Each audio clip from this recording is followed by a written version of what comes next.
बिस्मिल्लाहिर्रहमानिर्रहीम। अस्सलामु अलैकुम। जी, लाहौर की सर्दी में गर्मा गर्म स्टोरी वीडियो जो रूटीन के टॉपिक से मेरे हटके है। ये है जी कि किस तरह से प्राइवेट हॉस्पिटल्स और डॉक्टर्स जो है वो लोगों को लूटते हैं। पहले भी आपने बहुत सारी वीडियोस देखी होंगी, बहुत सारी स्टोरीज सुनी होंगी, लेकिन ये स्टोरी मतलब मैं शेयर कर रहा हूँ जो मतलब मैंने ख़ुद देखा और मैं सोचा कि आप लोगों से शेयर करूँ। आज से तकरीबन 20 साल पहले मैं लाहौर के एक प्राइवेट हॉस्पिटल में जॉब करता था।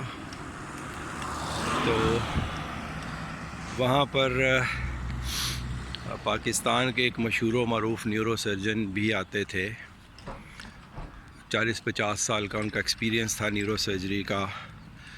मतलब लाहौर की बिग शॉट थे, मतलब सबसे बड़े न्यूरो सर्जन, और सबसे ज़्यादा प्रैक्टिस उन्हीं की हुआ करती थी किसी ज़माने में। तो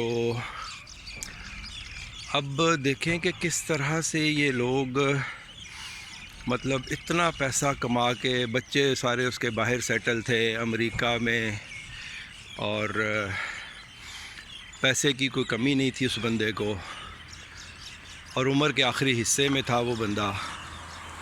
लेकिन पैसे की हवस जो है ना वो उसकी ख़त्म नहीं होती थी। मतलब लिटरली न्यूरो सर्जिकल आईसीयू वहाँ पर था, एक so called neuro surgical ICU, surgical ICU cum neuro surgical ICU.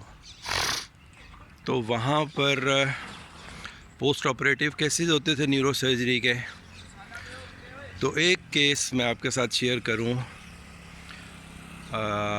उसकी ब्रेन सर्जरी हुई थी। अब एग्जैक्ट तो मुझे याद नहीं क्या सर्जरी हुई थी। उसके बाद उसको वेंटिलेटर पे डाल दिया गया, वेंटिलेटर पे था वो। तो कुछ दिन के बाद ही एक्सपायर्ड, ब्रेन डेड था वो बंदा। डेली वो न्यूरो सर्जन साहब आए और आके हुक्म सादर फरमाएं जी, यदि पट्टी कर दो। उनके जो असिस्टेंट थे डॉक्टर साहब, वो कहें जी इसका सारा भेजा बाहर आ गया है, दिमाग सारा बाहर आ गया हुआ है, नहीं तू पट्टी कर दे। अब वो पट्टी करने में यही था कि जी और 10-12 दिन इसको चलाएं। अटेंडेंट्स को इतना पता नहीं होता, तो वो पट्टियाँ कराते रहे, अपने विज़िट भी डालते रहे 10-12 दिन, जितने भी दिन होंगे, एग्जैक्ट दिन तो मुझे याद नहीं। पट्टियाँ कराते रहे, न्यूरो सर्जिकल आईसीयू के पैसे बनते रहे, और at the end of the day अच्छी खासी मतलब दिहाड़ी लगा के तो फिर डॉक्टर साहब ने ना चाहते हुए उसको जो है वो डेड डिक्लेयर करवा दिया। तो ये चीज़ है जो बड़ी कॉमन है, सब प्राइवेट हॉस्पिटल इसी पे चल रहे हैं। अनड्यू आपसे जो है वो आपको सर्विस देंगे जो आपको चाहिए नहीं होगी, उसके अगेंस्ट आपसे जो है वो फिर हैवी चार्जेस वसूल किए जाएंगे। और वो न्यूरो सर्जन जो है बड़े मशहूर मारूफ न्यूरो सर्जन, जैसे पहले बोला, पैसे की भी कोई कमी नहीं, शोहरत की भी कोई कमी नहीं, लेकिन उन्होंने उम्र के आखिरी हिस्से में भी मतलब मरीज़ों को छुरी चाकू फेरना, ज़िबा करना बंद नहीं किया। तो प्राइवेट अस्पतालों में बहुत सारे लोगों का ट्रेंड है। नो डाउट गवर्नमेंट हॉस्पिटल में प्रॉब्लम्स हैं, मतलब स्टाफ की कमी है, बेड्स की कमी है, बहुत सारी चीज़ें हैं। लेकिन अगर आप ये समझ के जाते हैं प्राइवेट हॉस्पिटल के ये सेफ़ हैं, तो मेरा ख़्याल है ये आपकी बहुत बड़ी भूल है। प्राइवेट हॉस्पिटल भी सेफ़ नहीं है, बल्कि मैं ये कहूँगा कि सरकारी हॉस्पिटल प्राइवेट हॉस्पिटल से बहरहाल सेफ़ है। प्राइवेट अस्पताल तो सिर्फ वो कसाई बैठे हुए हैं छुरी चाकू लेके, जो आपको ज़िबा करने के दर पे हैं। उसमें वो कंसल्टेंट हो, स्पेशलिस्ट हो, हॉस्पिटल का अमला हो, हॉस्पिटल के मालिकान हो, सब इसी काम पे हैं। अब आप देखें कि उस बंदे को ज़रा एहसास नहीं हुआ कि यार बंदा ब्रेन डेड है, भेजा उसका सारा बाहर आ रहा है, मैं रोज़ उसकी पट्टियाँ कराई जा रहा हूँ, मैं उसको डेड डिक्लेयर करूँ, ख़त्म करूँ बात को। वो बंदा पैसे बनाता रहा अपने भी और अस्पताल के भी, और फिर आखिर पे जब वो हैवी बिल बन जाते हैं तो फिर लाज़मी बात है बहुत सारे लोगों की अफोर्डिंग नहीं होती, मजबूरी में भी आए होते हैं कुछ लोग। उनका ख्याल होता है कि 2-4-10 दिन में फ़ारिग हो जाएंगे, अब महीना महीना अब रखेंगे पेशेंट को, इस तरह के पेशेंट को, तो बहुत हैवी बिल्स बन जाते हैं जो शायद बहुत सारे लोग पे नहीं कर पाते। लेकिन उन साहब को कोई ख्याल नहीं आया, उन्होंने एक लम्हे के लिए भी नहीं सोचा कि यार ये मैं क्या कर रहा हूँ, मैं ऐसा ना करूँ। तो प्राइवेट हॉस्पिटल्स में भी जाने से पहले 1001 दफ़ा सोचें। ये एक अस्पताल की बात नहीं होगी, ये सारे अस्पतालों में प्राइवेट में यही हो रहा है। सोर्स ऑफ इनकम है, बिज़नेस बना लिया लोगों ने, जो पहले बिज़नेस नहीं हुआ करता था। पहले कुछ प्राइवेट हॉस्पिटल थे, चलें सर्विस के नाम पे वो काम कर रहे थे, लेकिन इस हद तक जो है वो मतलब गुंडागर्दी नहीं थी जो अब अस्पतालों में है।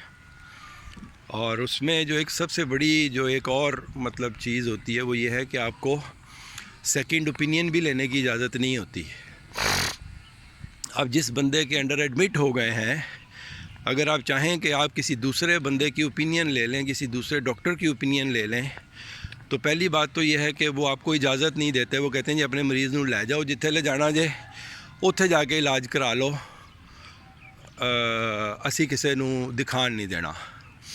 और अगर आप किसी को रिक्वेस्ट कर लें जाके कि जी हमारा एक पेशेंट है, ज़रा एक नज़र देख लें, फ़लाँ के अंडर एडमिट है, फ़लाँ के ज़ेर इलाज है, तो वो आने से इनकार कर देता है। वो कहता है नहीं जी, जब तक वो डॉक्टर साहब मुझे नहीं कहेंगे तो मैं जो है वो आपके मरीज़ को नहीं देख सकता। तो वो ये एक ऐसी मतलब है विशियस सर्कल में आप फंस जाते हैं। अब आप जिसके अंडर एडमिट हुए हैं उसको आपके मरीज़ की समझ आ रही है, नहीं समझ आ रही, वो सही कर रहा है, गलत कर रहा है, वो अंधों में काने राजे वाला हिसाब है, वो जो भी कर रहा है वो आपको एक्सेप्ट करना पड़ेगा। अब वो उसको आता है नहीं आता, उसको मतलब एक्सपर्टीज़ है नहीं है, वो चाहेगा नहीं कि आपको किसी और के हवाले करे या किसी और की कंसल्टेशन ले ले। अगर वो ऐसा करेगा तो उसकी प्रैक्टिस कहाँ जाएगी, उसकी कमाई कहाँ जाएगी। तो ये सारी चीज़ें जहन में रखें। सो प्राइवेट हॉस्पिटल्स या प्राइवेट प्रैक्टिस में भी मतलब सोच समझ के जो है ना वो अपने डॉक्टर का इंतखाब करें।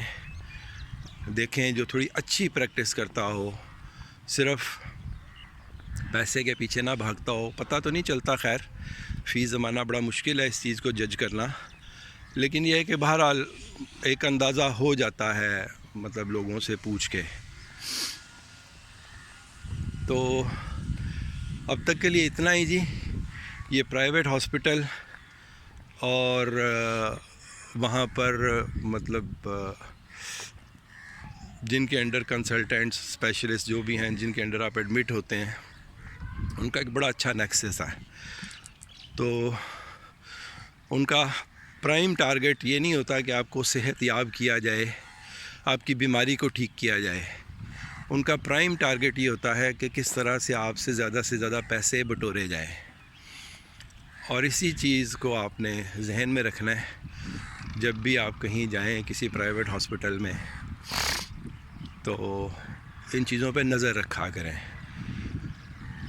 अनड्यू मतलब जो चीज़ें हो रही हैं हॉस्पिटल्स में, तो उसको थोड़ा चेक कर लिया करें। कुछ ज़्यादा तो नहीं, मतलब डेफिनेटली जो स्किल्ड लोग नहीं हैं वो शायद नहीं इसको सही तरह से जज कर पाते, लेकिन फिर भी कुछ ना कुछ पता चल जाता है। तो अपने मरीज़ों का ख्याल रखें। कसाईयों के हाथों में, कसाई हॉस्पिटल और कसाई कंसल्टेंट के हाथों में मत चढ़ाएं उनको,